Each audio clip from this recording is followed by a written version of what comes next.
You are not reading this by chance.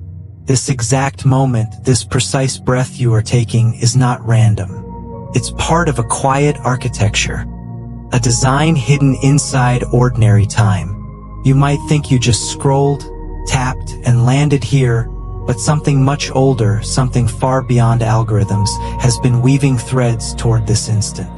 Right now, without sound or ceremony, a doorway is opening between what you think is happening and what has been waiting to happen all along.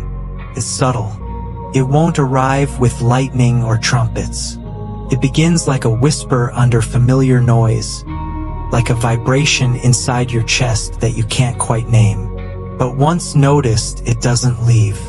It's the gentle click of a lock turning from the inside. You've felt it, haven't you? That quiet sense that something in your life, maybe everything, is heavier than it should be. That routines you used to rely on now feel like costumes. That the patterns you repeat, the conversations you cycle through, the places you return to, all carry a strange hollowness. It's not depression.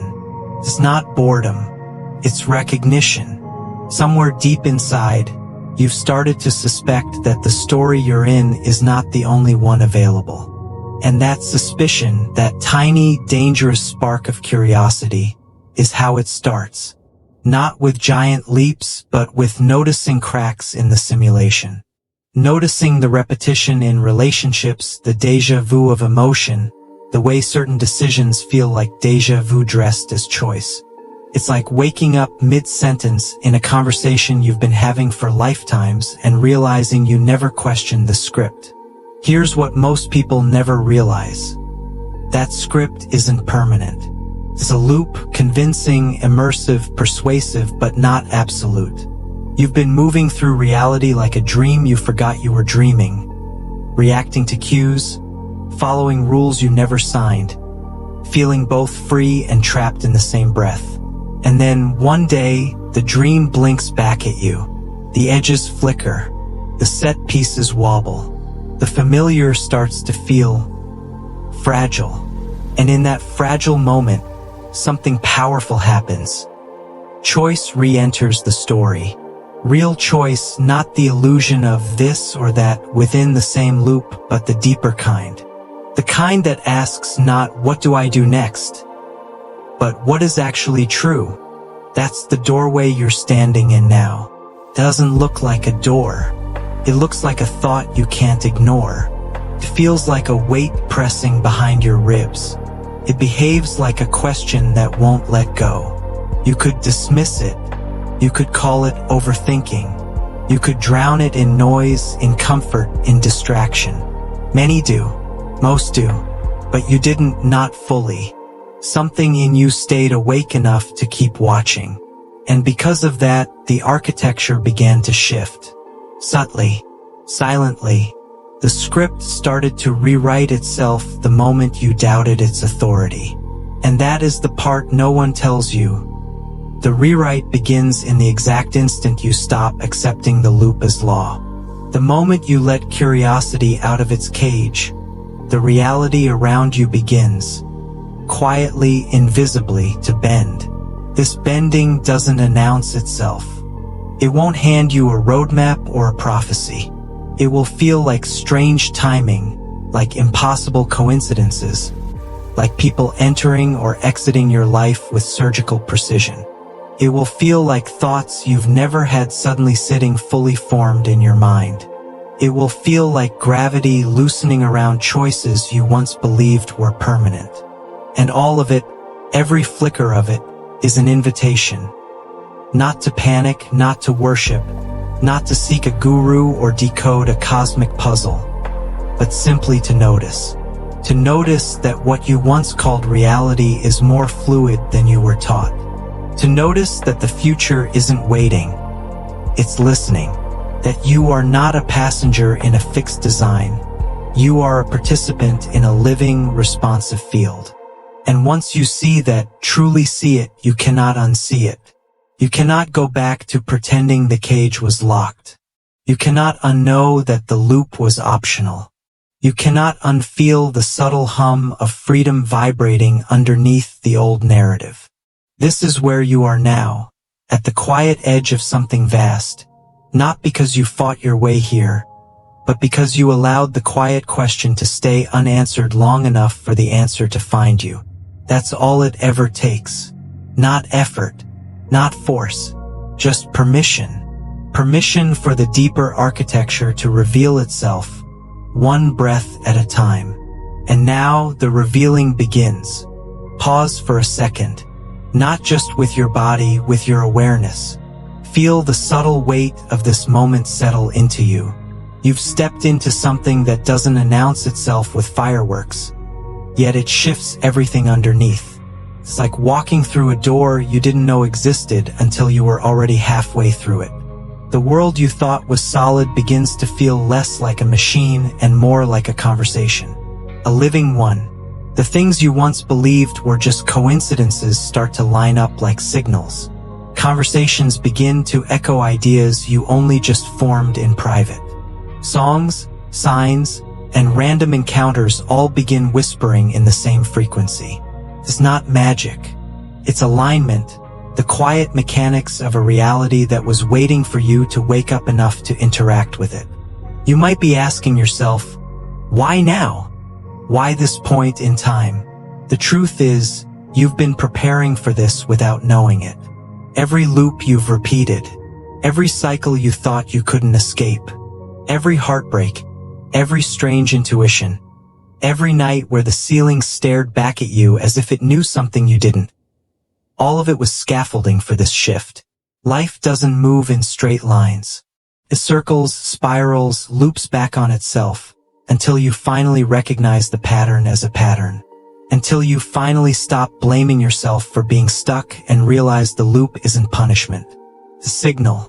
It's a quiet way the deeper layer of reality asks, are you ready to try something else? This readiness is subtle. It rarely looks like confidence. It rarely feels like clarity. In fact, it often shows up as discomfort, as the sudden inability to tolerate what you used to, as a quiet frustration with the version of yourself who keeps agreeing to a smaller story. That frustration isn't failure. It's birth. The birth of the self who can no longer play dead inside someone else's script. And when that self begins to stir, reality adjusts. The shift doesn't begin with the external world bending to you. It begins with you no longer bending to it. You stop agreeing unconsciously. You stop moving by inertia. You stop letting habit masquerade as destiny. You start asking, what else is here? And then something extraordinary happens. The field answers. At first, it answers quietly, through subtle timing, through the right person saying the right thing at the right moment, through opportunities that feel like they shouldn't exist based on the old logic, through a sudden absence of resistance in areas that were always heavy before. These are not accidents. They're acknowledgments. Reality, finally, is interacting with the awake part of you instead of just mirroring the sleeping part. And this interaction grows. The more you trust it, the more fluid it becomes. You'll notice that what once took effort now takes attention. That what once felt impossible now simply waits for alignment. That the struggle you were conditioned to worship as proof of value begins to feel irrelevant next to the elegance of resonance. But here is where the path quietly tests you. Because the old world doesn't vanish. It lingers. The loops you've known for years still exist, still hum in the background, still invite you back into comfort, familiarity, repetition. You'll feel the pull. You'll hear the old narrative whisper, maybe this is too much. Maybe this isn't real. Maybe I should go back. And you could. You're free to. But now, unlike before, you would know what you were returning to. Not a safe reality, but a smaller one. Not the truth, but the comfortable script of a self you've already outgrown. And knowing that is the quiet revolution. That knowledge alone rewires you. It makes the old world harder to inhabit, not because it changed, but because you did. The The shift is not a ladder. It's not about climbing out of one state into another as if one is bad and the other is holy. It's about remembering you were never the cage. You were the sky all along, watching, waiting, playing inside forms that convinced you they were permanent. Now you know they're not. Now you know they never were. And this knowing doesn't need a ceremony. It doesn't need anyone's permission. It's enough. More than enough. Because from here, everything you touch, relationships, work, love, creativity, silence, everything rearranges itself to match the version of you that finally remembered to choose. Something subtle but undeniable happens when you start to notice that life is no longer a sequence of random collisions.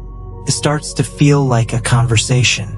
You begin to sense that every event, every chance meeting, every delay, every unexpected yes and inconvenient no, all of it is carrying a thread, weaving you toward something you couldn't have scripted but somehow always knew. This is where the familiar edges of the world start to soften. The rigid walls you once pressed against, the heavy ceilings you once cursed, the locked doors you once begged to open, they no longer feel like barriers.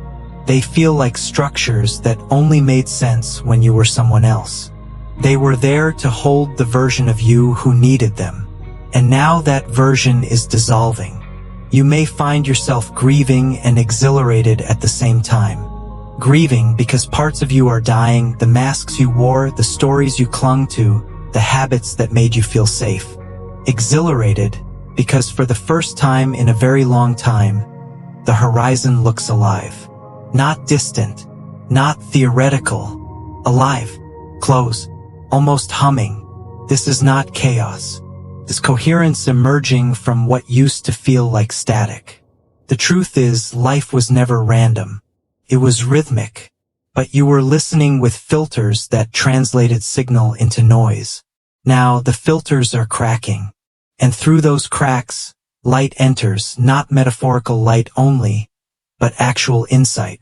The kind that doesn't ask for belief because it comes with its own gravity. It will feel like remembering. Like something in your bones has always known this but waited for the right density of experience to allow it to surface. You'll begin to realize that the version of you who fought so hard to survive wasn't weak or foolish. It was sacred. Necessary. It walked through the fire blind so that this version of you could walk through the doorway awake. And the doorway is everywhere. That's the part that both liberates and terrifies. There's no single path now. No single right decision waiting like a hidden treasure at the end of a narrow street. Every path can open. Every choice can rearrange the entire board. This is not pressure. It's power, but it feels heavy at first because you're used to believing in limits more than possibilities. You will have moments where the weight of that freedom feels like too much. Moments where you crave the old scripts simply because they were predictable even when painful. That's okay. It's human. It's not regression. It's integration. You are not here to exile your old self. You are here to love it into its next form. To hold its fear with the same tenderness that the future self is already holding you with. And yes, it will feel strange. Reality will mirror your inner shifts so quickly that it may take your breath away. You'll think of someone and they'll text. You'll wonder about a path and an invitation will arrive in hours. You'll leave behind something that felt essential only to find it waiting for you later.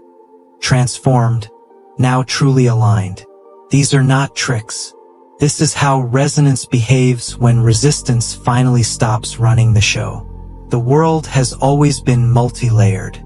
You simply anchored in one layer long enough to believe it was the only one. But now you're slipping. Not falling, slipping softly into the wider field. And in that wider field, what once felt like fate starts to look like choice wearing a costume. What once felt like chance starts to look like choreography so precise it almost seems impossible that you missed it for this long. But you didn't miss it. You weren't late. You were ripening. The timing, as always, was perfect. Even the detours, even the heartbreaks, even the quiet years where nothing seemed to move. They all served the same purpose: to stretch the vessel of you wide enough to hold what's arriving now without shattering. So when you feel the tremble, that quiet quake in your chest when the old world calls and the new one hums louder, don't panic. Don't rush. Breathe. You are not choosing between worlds. You are remembering that you never belonged to only one. You are a traveler between layers, a builder of bridges, a weaver of realities. You always have been, and now, for the first time, you know it. You may notice now that time itself starts to behave differently. What once felt like a straight line begins to fold. Conversations overlap with dreams. A memory from a decade ago suddenly feels like it's breathing beside you. A future possibility flickers in the corner of your awareness, not as a hope, but as a fact that simply hasn't fully arrived yet. This is where the intellect begins to bow, not in defeat, but in reverence. Logic is not discarded. It simply steps aside for something wider, something older, something that doesn't need to explain itself to be trusted. You'll still think, still reason, still analyze, but the final authority shifts. From calculation to knowing, from evidence to presence. At first, this can be disorienting. You'll question your sanity quietly. You'll look at the people around you, still immersed in the clock, in the noise, in the endless recycling of fear dressed as control, and you'll ache. Not because they're wrong, but because you remember being there. And you'll want to reach out and shake them awake. But you won't, because you'll remember something crucial. Awakening cannot be forced. It must be invited. You will start to speak differently. Not dramatically, not in mystical jargon, but with a softness that carries weight. Your words will land deeper without you trying. People will feel safe around you without knowing why. Some will resist you because your presence reminds them of everything they've been avoiding. Others will find you like water finds the ocean, pulled without effort, arriving without a map. Life will begin to organize itself around truth. Not convenience, not safety. Truth. It won't always look easy. Sometimes it will dismantle everything that once held you up. But in its wake, it leaves only what can actually stand. And this, though terrifying at first, becomes the greatest relief of all. You stop clinging to what was never built to last. You let go not from weakness, but from alignment. You finally trust that what falls is not a punishment. It's a clearing. Your relationships shift. Some deepen in ways that words can't carry. Others quietly dissolve, not with drama, but with gratitude. You'll stop trying to keep people in chapters they no longer belong to. You'll stop auditioning for roles you've already outgrown. And without even noticing, you'll step into the story you were always meant to tell. Not the one handed to you, but the one waiting underneath the noise. You'll find beauty in silence where you once found boredom. You'll discover guidance in stillness where you once demanded signs. You'll laugh at timing that once would have enraged you. You'll forgive not as a moral obligation, but as a natural consequence of seeing more clearly. You'll stop asking, "Why me?" and start whispering, "Of course, this too belongs." And yet, you will still be human. You will still have mornings that feel heavy. You will still cry. You will still feel the ache of impermanence. But even those moments shift. Pain no longer convinces you that something is wrong. It becomes another current in the river. Strong, undeniable, but moving, always moving. No longer a prison, but a teacher. You will begin to see that the self you once defended so fiercely was never the whole of you. It was a mask made of memory, a survival strategy turned identity, a beautiful attempt at safety, and now, gently, it falls apart, not as destruction, but as revelation. Underneath, there is someone quieter, vast, not interested in performance, not concerned with being understood, only with being. And that being, that quiet, steady awareness, starts to guide you in ways that make the old world feel like fiction. Not because it was false, but because it was limited. You were watching a single scene and thinking it was the whole play. Now you see the stage, the lights, the audience, the script still unfolding in real time. And you realize you are not just in the story. You are co-writing it. This is the paradox that hums at the center of it all. Nothing has changed, and yet everything has. The streets are the same. The sky is the same. The people are the same. But the lens through which you perceive them has been cleansed. The static is gone. The noise is music now. The randomness is rhythm. The closed doors are corridors. The endings are portals. And in the quiet of your own heart, you finally hear it. Not as a command, not as a demand, but as a truth so obvious you can no longer deny it. You are home. Not arriving. Not searching. Home, even here, even now, even as the next wave rises to carry you somewhere new. And that, perhaps, is the greatest shift of all. Realizing that arrival was never the point. You were never walking towards something. You were remembering what has always been walking with you. Now, as the path opens further, something else begins to reveal itself. The subtle architecture of trust. It doesn't arrive in a flash or a single epiphany. It unfolds in layers.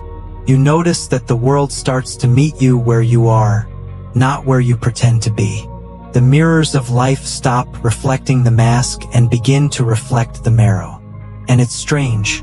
Not everyone can see it, but those who can, they recognize you instantly, like travelers recognizing the same constellation in a foreign sky.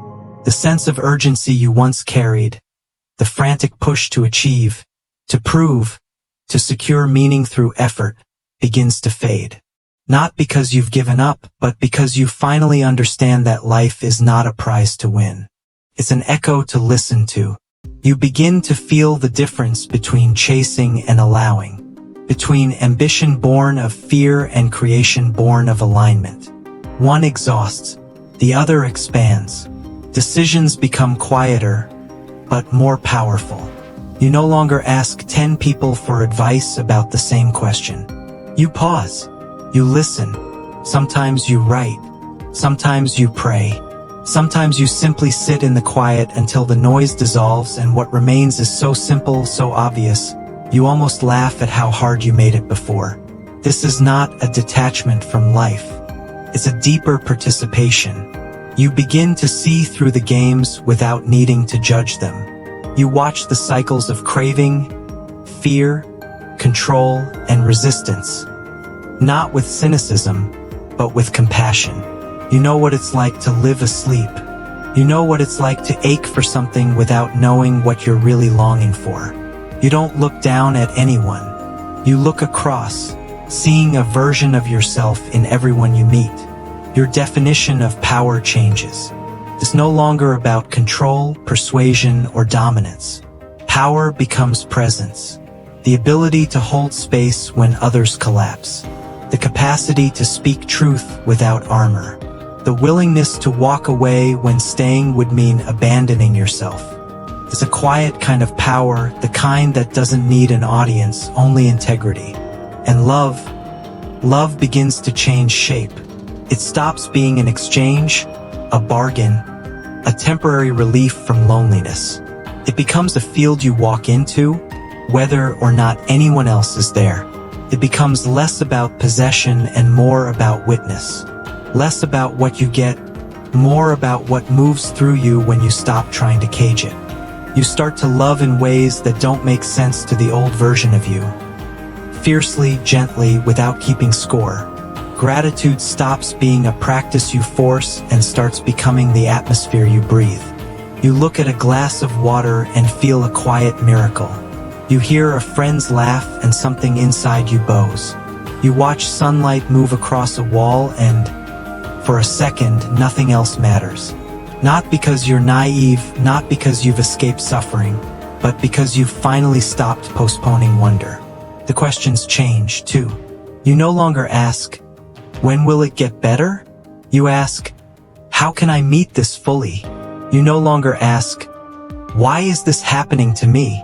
You ask, what is this asking of me? You no longer obsess over outcomes.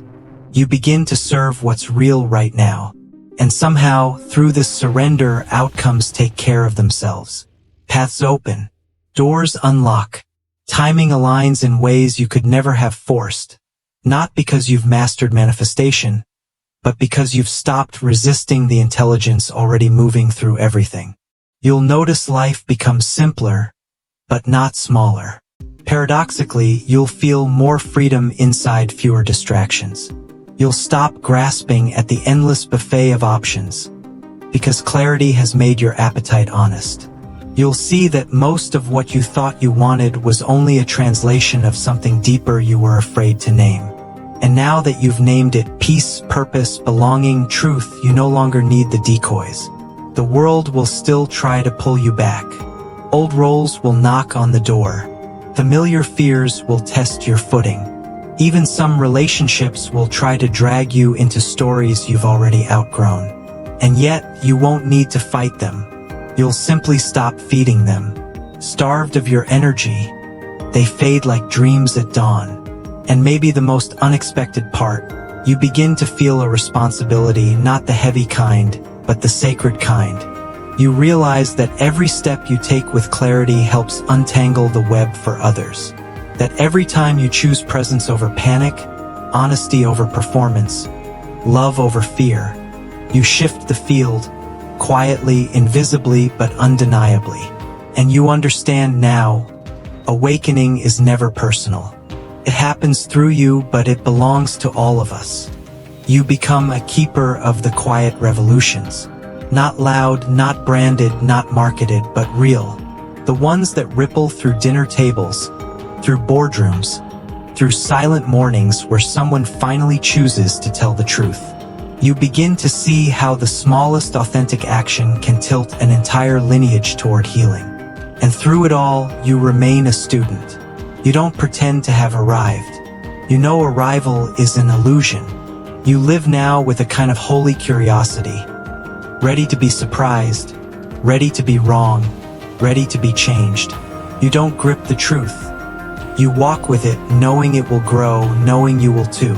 This is the season where the extraordinary becomes ordinary, not because it's less magical, but because magic has become natural. Synchronicities stop feeling rare. They become part of the rhythm. Insight no longer feels like lightning. It feels like breathing. You stop trying to hold on to moments, and instead you let them pass through, grateful, present, unafraid. And quietly, without fanfare, without ceremony, you realize you are no longer trying to build a life worth living. You are living a life worth building, moment by moment, breath by breath, not perfect, not painless, but whole in a way you didn't know was possible until now. And now, the horizon feels different. Not brighter in the way you once imagined. Not a sudden blaze of certainty or endless ease, but steady, calm, alive. You find yourself standing at the edge of something vast. And for the first time, you don't need to define it. You don't need to control it. You don't even need to name it. You simply let it be. And in letting it be, you begin to understand that what you were seeking was never something to hold. It was something to join. The mind still moves, still comments, still creates noise. But it no longer rules the room. Thoughts arise like birds. Some land for a moment, some fly past without stopping. You no longer chase them, no longer fear them, no longer mistake them for commands. You see them for what they are, weather, passing through a vast sky that never changes. Your relationship with time begins to soften. You no longer measure life in urgency, in the frantic metrics of accomplishment. You start to feel the elasticity of a single day, how much can unfold in stillness, how deeply you can live in a single hour when you're not running from yourself. You start to sense that the future isn't a place you're headed, but a field blooming out of every honest step you take now. You also begin to see the subtle humor in all of it. how seriously we try to arrange the unarrangeable, how tightly we grip illusions, how fiercely we protect cages that never locked. You laugh, sometimes softly, sometimes with tears still on your face. Not a laugh of mockery, a laugh of recognition, of seeing how human we've all been, how beautifully lost, how sacred the search itself was, even when it felt like failure. There's a kind of lightness in you now, not a superficial cheerfulness, not the forced positivity you once reached for, but a quiet buoyancy. You move through heavy moments without drowning in them. You sit with grief without being swallowed. You hold joy without clutching. Everything breathes. You breathe with it. Relationships shift again. Some deepen beyond words, no longer dependent on roles or needs, but on shared presence, two beings meeting beyond their stories. Others gently fade, not from anger or betrayal, but from truth. You stop feeding what no longer lives. You stop trying to carry what was never yours. And in that letting go, you find a strange kindness even toward endings. You stop calling them losses. You begin to call them returns to yourself, to the open space where something new might grow. Your creativity changes texture. It stops being a way to prove worth and becomes a way to express overflow. You create because there is too much life in you to keep still. You write, paint, design, build, speak, not to be seen, but because the act itself is a prayer. You no longer wait for perfect conditions. You understand now that creation is how you align with them. Even your relationship with the unknown, the very thing you once tried to escape, becomes intimate. You no longer treat uncertainty as a threat. You start to feel its generosity, its endless invitation to trust, to participate, to be surprised. You see now that mystery isn't the opposite of clarity. It's where clarity is born. The subtle fear of being too late, of missing your chance, begins to dissolve. You realize there is no fixed window, no single path, no cosmic scoreboard measuring your worth by milestones. Life was never a linear race. It was always a spiral, revisiting, deepening, expanding. What you once called detours you now recognize as essential chapters. You start noticing synchronicities not as miracles, but as natural expressions of alignment. Not rare gifts, but reflections of how reality responds when resistance quiets. The so-called coincidences begin to form a language you can feel more than translate. You begin to sense the choreography, subtle and astonishing, moving through what once felt like chaos. And perhaps the most humbling shift of all, you begin to sense that this awakening is not about you. It moves through you, yes, but it is not yours to own. It belongs to something far larger, something endlessly weaving through all of us, through generations, through entire lineages of silence, struggle, hope, and healing. You begin to feel the ancestors in your bones, not as ghosts, but as currents, carrying both wounds and wisdom. And you understand now that your healing is theirs, too. Even service changes meaning. You stop trying to save. You start to serve what is already alive. You stop trying to fix people. You begin to meet them where they are, not dragging, not preaching, simply holding a light where there was once only a locked door. And you realize sometimes the door opens, sometimes it doesn't. Either way, love remains. There are still days when the old patterns whisper, when the gravity of former selves tugs at your ankles. But you no longer mistake the pull for destiny. You no longer confuse the ache for a sign that you failed. You see it now as a rhythm, the tide retreating and returning, and you trust the ocean beneath it all. And in quieter moments, when no one is watching, when the world is asleep, you catch yourself standing still, and you feel it. The simplicity, the freedom, the quiet joy of being awake. Not perfect, not finished, just awake. And it's enough. It's always been enough. You realize at last, the journey never ends because the journey was never about reaching. It was about remembering. It was about returning, not to who you were before the world told you who to be, but to the presence that was there before any name, any role, any story. The presence that is still here, looking out through your eyes, breathing through your chest, waiting for nothing because it already is everything. And this gentle, steady knowing is the real doorway you were looking for all along.